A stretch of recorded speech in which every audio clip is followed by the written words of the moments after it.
Imagine the love you would see in her eyes when she looks at you with adoration like a king. Imagine your existence. That person is waiting for you, and the only thing that's stopping you from being that person is your monumental laziness. You can have it. The universe is very giving. It will give you anything you work for. I've never seen somebody try for something with all of their might and not get it. The only people who do not have the things they want are the people who do not try for them. I've never seen a person wake up and say, my only dedication in life is to solve a Rubik's Cube and fail. You are not stupid. You are not incompetent. You are lazy and arrogant.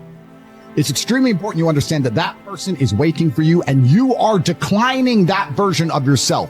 In the multiverse, in the many different versions of the universe that exist, there is a version of you that does those exact things, and he is a greater person than you can even fathom. You can transform yourself into that guy. You can be a top G. That's exactly what I did. I knew who I was going to have to end up being before I became that person. My brother and I are not from rich families. We are not from advantaged beginnings, but I knew I had to be a big, strong, fighting billionaire. That's what I knew I had to be. Discipline is the key to success.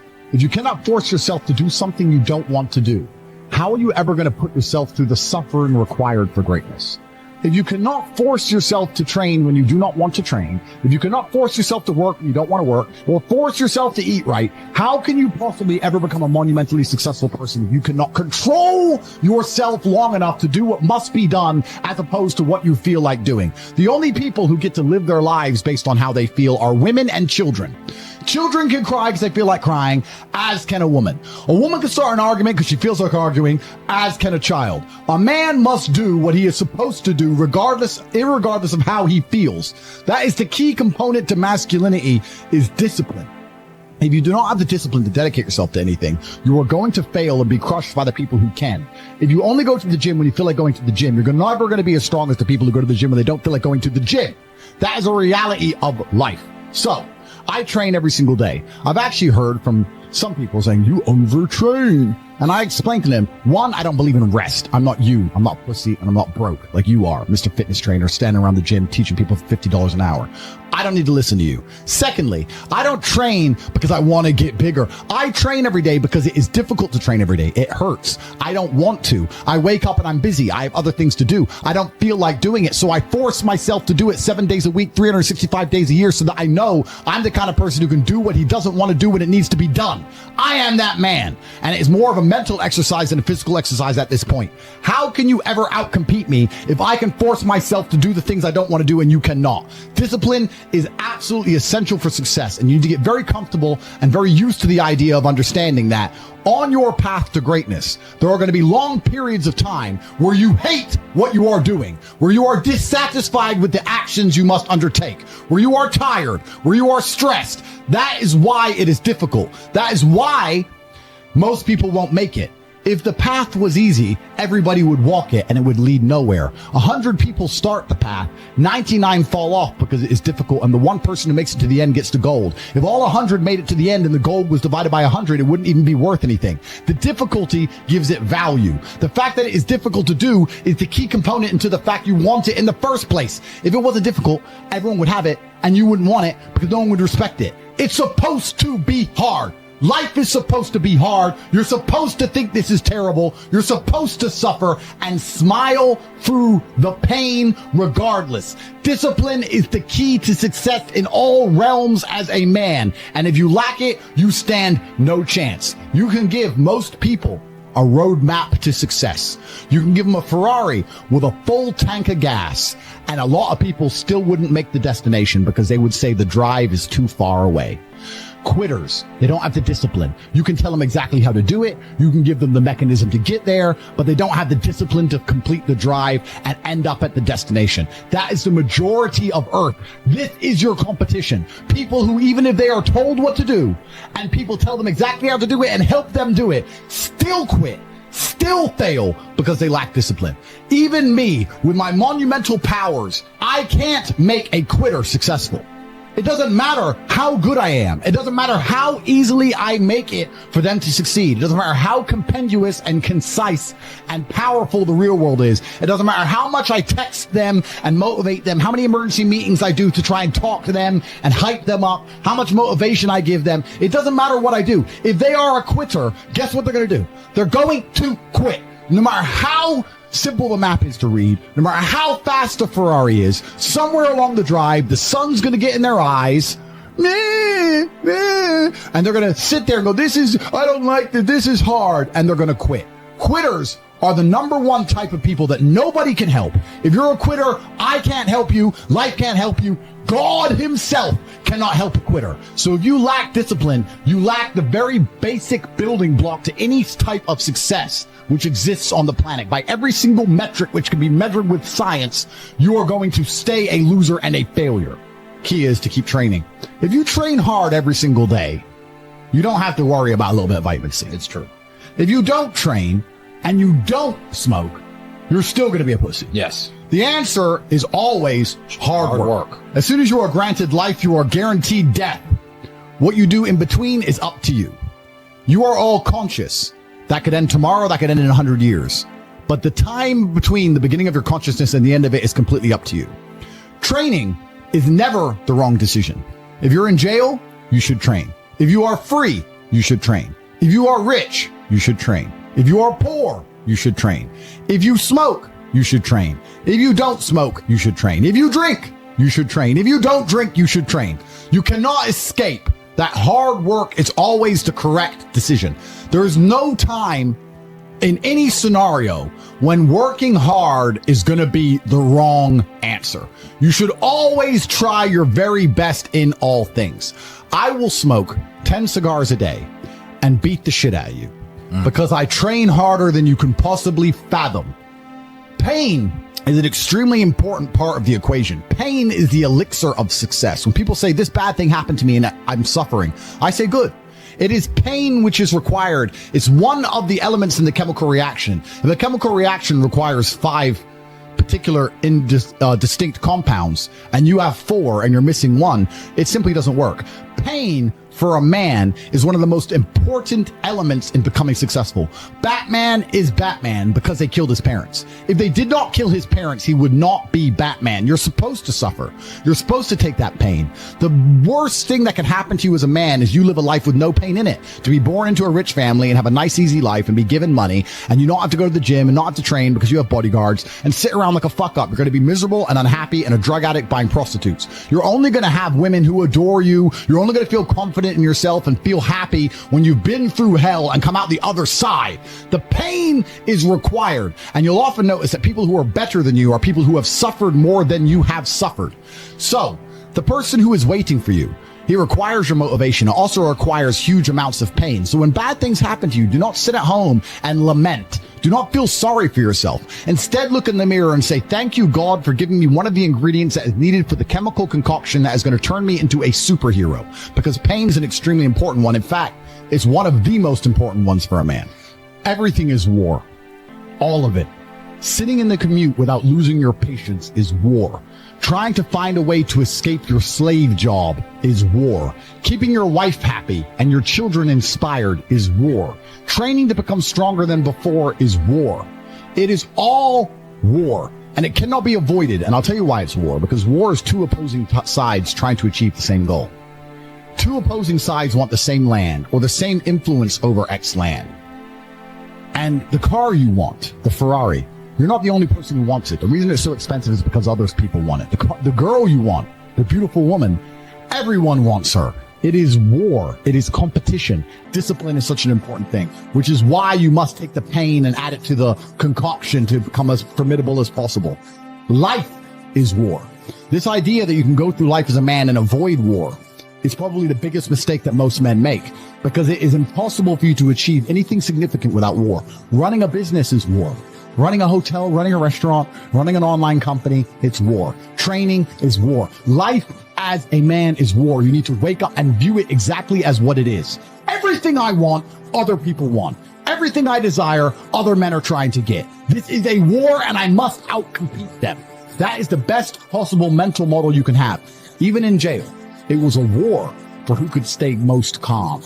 A war who could control their mind the best. A war for who could suffer the least. That is war. I was surrounded by people who lost their minds and I refused. It was a battle and I was successful. Life in and of itself as a man is a never-ending struggle and a never-ending battle. It is the constant of the human condition. Evolution requires pain. While others complain that they do not feel happy enough, I'm happy I'm struggling. I don't want to be happy. I want to be great. This is the beauty of life as a man. You understand? I don't care. I'm happy to be struggling. I wanted to fight. You wanted to win. I wanted to fight. That's the difference. You're concerned with winning. I wanted to just fight. And we're fighting. That is the beauty of life as a man, to be great. If you concern yourself only with being happy, you are once again acting like a female or a child. Happiness is fleeting. It doesn't even matter if you're concerned only with the hedonism of happiness. You're going to drink alcohol and go to parties and go to festivals and take drugs. I want to be happy. Who cares? I want to be great. I want to be great all of the time. And let me ask you a question as a man at home, genuinely, truthfully. Would you rather be a loser who's always smiling, a happy loser, or would you rather be a stressed winner? Because I'll tell you something about winners. Most of them are stressed. We are stressed. We're stressed. Putin is stressed. Genghis Khan was stressed when his messenger turned up after a 4-week ride with updates from the battlefront of Iran. I'm sure he was stressed by what he read. Even if it was very good, even if it all looked fantastic, he started to feel stressed. Okay, well now maybe I need to go to Iran. How long is it going to take me to get there? Maybe we need to send more horses. Maybe we need to colonize Iran. He felt stress because the beauty of life as a man is to be great. So you have to sit here and ask yourself, do you want to be a happy loser that's insignificant? Nobody knows you exist. Women don't respect you. Men don't respect you. Nobody cares if you live or die, but you get to smile all the time. Or do you want to be one of the most important people on the planet with a little bit of stress? I am brilliant because I've decided to be brilliant. And if I have to sacrifice happiness to be brilliant, then that's fine. You know what the great thing about it is? You know what's amazing what God gives, how the whole world becomes full circle? If you stop caring about being happy and you start caring instead about being great, guess what you end up being? Great. Along with great. And you know what? Yeah. Happy. You end up happy if you forget about happiness and try to become great. You will never be successful if you're concerned about being happy, so forget about it. I like to consider myself a wise old man, and I'm trying my best to encourage and instigate a revolution amongst the youth where men take absolute self-accountability and they believe in themselves and they take responsibility for absolutely everything. As a man, you are most formidable if everything is your fault. If it rains outside and you get wet, that is still your fault. Can you control the rain? No. Could you have brought an umbrella? Yes. You need to blame yourself for all things, the good and the bad. And by doing this, you take absolute self-accountability, which allows you to build a mental model in which you will find solutions. 1, 2, avoid trouble because you know that anything bad happens to you is your fault. And 3, be the most fearsome competitor possible because we're living in a very competitive world nowadays amongst the elites. The people who understand that you're living inside of a fish tank are trying very hard to get out. And you have to make sure that you can outrun some of them if you want to escape. There's an age-old adage. If a bear is chasing a group of people, you do not have to be the fastest one. You just have to be faster than the slowest. The slowest person is going to die. So as long as you're ahead of the majority of people, you stand a very good chance of avoiding slavery. Being a powerful man isn't always about furious anger and instilling fear. As enemies attempt to attack your energy and lower your vibration, understand this. Power is untouchable. Power may notice, but it doesn't care. Sometimes power is simply not giving a fuck. Being a powerful man isn't always about furious anger and instilling fear, meaning sometimes it is. You need to retain the capability to instill fear with furious anger. A man who cannot do that is not a man. It is one of the cards you need to have in your deck. However, more often than not, when you're in a true position of power, you will play the alternate card, which I'm describing here as simply not caring. How can you not give a fuck about things? Well, I'll tell you how. You're filthy rich, and you have a strong network of people around you who you trust, and you have a good family, and you have beautiful children, and you have women who love you, and you have beautiful supercars, you live with your best friends in a compound, you have armed guards, and you're proud of yourself, and you're strong, and you train hard every day, and you're monumentally successful, and all of your dreams come true. And if you want something, you can instantly snap it up. You want a Pagani, you want a Bugatti, you want a $25 million apartment, anything you want, you buy. It's very easy to not give a shit about the opinions of people who don't have one fraction of your success. And what these people are trying to do is drag me, I'm using me as an example, but we can also use it for you. When you have true power, they're trying to drag you down. They're not trying to elevate themselves. They're trying to drag you down, which is a very different thing. because it's amazing how God rewards those who are trying to build and create and elevate, and how it punishes those who are simply trying to destroy and be spiteful and negative. And these people are going to dedicate hours and hours and millions of hours of their life towards a certain cause to try and drag people down who they cannot affect because they're already too powerful and too large. And they're wasting their own human experience, and they're not progressing or advancing themselves in any way. They will stay brokies, and we will stay rich forever. So the lesson here is that you need to get to a position where ignoring people is a move in which you're guaranteed success. You can ignore people completely and they are benefiting you. And that comes from a position of power. And I think a lot of you at home right now, you may not be in our position, but if you're already working hard, you're already going to the gym, you're already training, you make sure that you're getting as much muscles as possible, as much money as possible. You're dedicated. You don't sleep in. You don't waste your time. You don't smoke weed. You don't play video games. You're focused on trying to become fantastic as a person. You can just ignore that girl.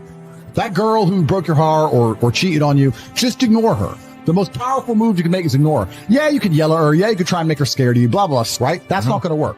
The powerful move is just to completely ignore her because you're on your ascent. She is likely on her descent. She likely has no intention of improving herself, no intention of becoming richer, no intention of becoming better looking. Time is against her. As she gets older, she's going to lose her looks. You're going to continue your ascent, and she's going to have to watch you for the rest of her life be the man that she could have been with that she's no longer good enough for. The best thing you can do is simply ignore her. That is the powerful move. And it's the same with also men. It's not even a gendered argument. There's men who want to be your friends right now, who wanted to be your friend, and they did something wrong to you. And if you're on the right path doing the right things, karma, God, the universe, whatever you want to call it, is going to teach them a lesson for simply failing to be a good person to you while they had the chance. But when you have a whole bunch of money, you take care of the people you love. And that's the masculine prerogative. And even my brother and I, anyone who's been loyal to us, who's on our team, we monumentally reward. And everyone who ever displayed cowardice or sold us out or made mistakes massively regrets it because they see how well we treat the people who are close to us. If you lack somewhere, excel somewhere else. Counter your weaknesses by honing other capabilities. If you're ugly, become filthy rich. If you're poor, be as strong as an ox. Life is unfair. The primary focus of your energies is to balance the books.